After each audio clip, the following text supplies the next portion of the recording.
Keep your hands where I can see them. They're on the wheel, sir. You were digging under that seat when I walked up. No, I was scratching my leg, I swear. I just got off a shift. Don't move, I'm checking. It's just trash down there. And you won't mind me looking. I don't, but... Sit tight. You reach again, we have a problem. The license is in the visor. Can I grab it slow? Do it slow. They dragged a tired black man out of his own car, slammed him against the hood, and barked orders like he was a wild animal. Cars slowed. Phones came out. A whole highway watched him shake in fear. But nobody knew the truth. This quiet man they mocked, this man they called boy, this man they tried to break, he wasn't just some nobody. He was someone whose name could make whole rooms stand up straight. And when his true identity came out, every single person on that highway felt the ground drop under their feet. Before we get into this wild story, hit the subscribe button right now and drop a comment telling us where you're watching from. Now, let's get into it. Hands where I can see him. Don't move, boy. The shout hit the trees like a gunshot. Officer Trent Mallory's voice shook, cracking with fear he refused to admit. His right hand hovered near his holster, trembling. His body cam blinked red. His breath was loud. The highway beside them hummed with passing cars. Darius Holt stood frozen on the gravel shoulder. Tall, tired, dark-skinned, wearing light blue scrubs from a long hospital shift. His hands were already raised high. His voice was soft. "Sir, I'm not moving. I didn't do anything." "You reached under the seat." Mallory barked. "No, sir. I dropped my phone." "Liar." Mallory shoved him back, slamming his chest on the hood hard enough to make the engine shake. A small crowd of passing drivers slowed down, watching through open windows. Some whispered. Some laughed nervously. Some lifted phones. A woman muttered, "Poor guy," but didn't get out. Another said, "Here we go again?" Mallory pressed Darius down even harder, his knuckles white. "What were you reaching for? Answer me." Darius didn't raise his voice. Didn't twist.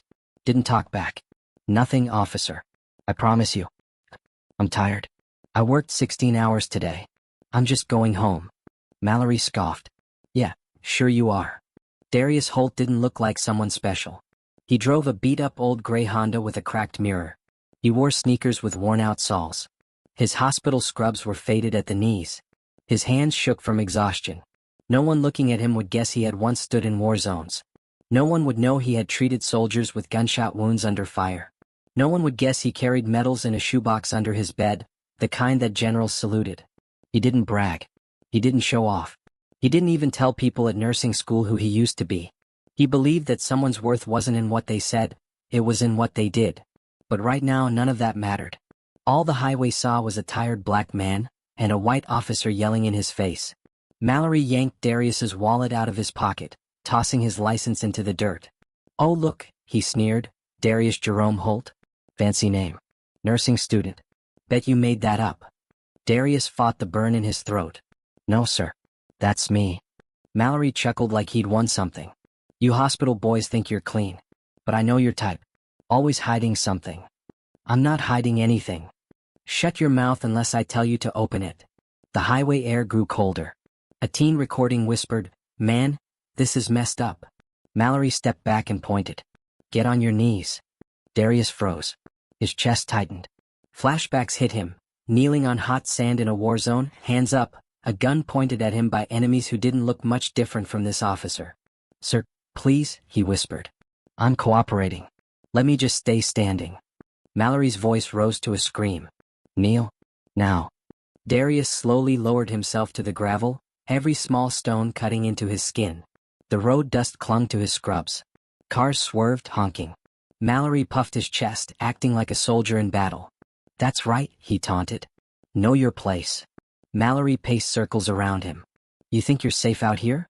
You think wearing hospital clothes makes you special?" Darius kept his eyes down. "No, sir. You speak when I talk to you." "Yes, sir." Mallory smirked, proud. "See? Now you understand." Then came the classic line. The one that made Darius's stomach twist. "People like you always act innocent, right before we find something." A few people gasped. A couple rolled their eyes. But no one stepped in.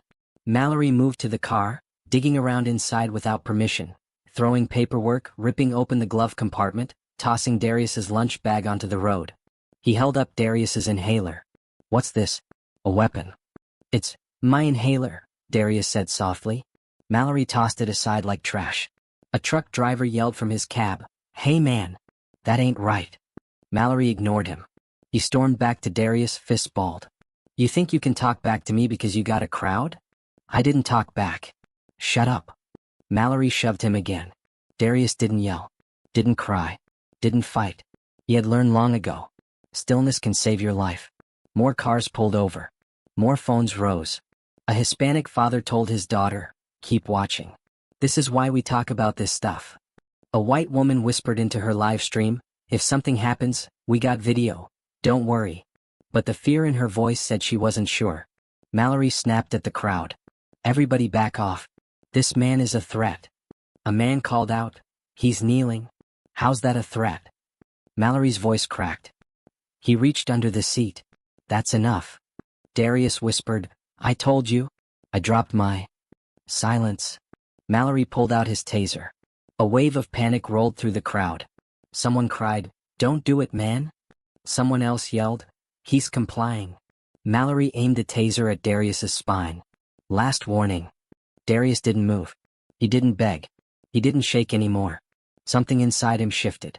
Not anger. Not fear. Just clarity. He slowly lifted his head and said one sentence, quiet, steady, and strange. Officer, you need to call this in. Mallory blinked. Call what in? Your badge number. Mallory snorted.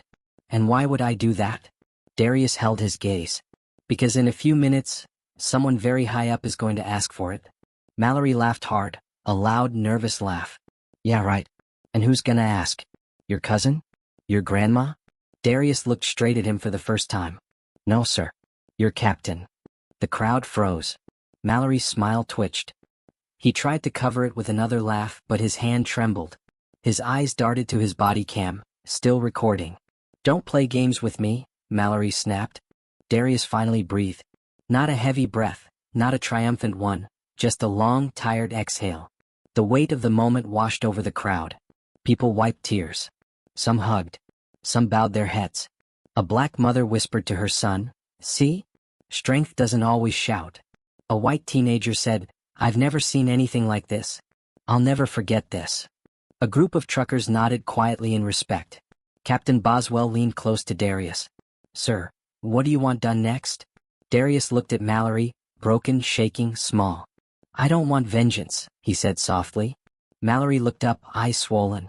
What do you want? Darius stepped close, kneeling so he was eye level with him. He spoke gently, like a doctor explaining bad news. I want you to understand the fear you caused, the disrespect you showed, and the humanity you forgot. Mallory sobbed harder. I'm sorry. I'm so sorry. Darius nodded once. Good, he whispered. Start there. Darius turned to the crowd, tired, dusty, scraped up, but standing tall. He said one line. One simple line. A line that sank into every heart on that highway.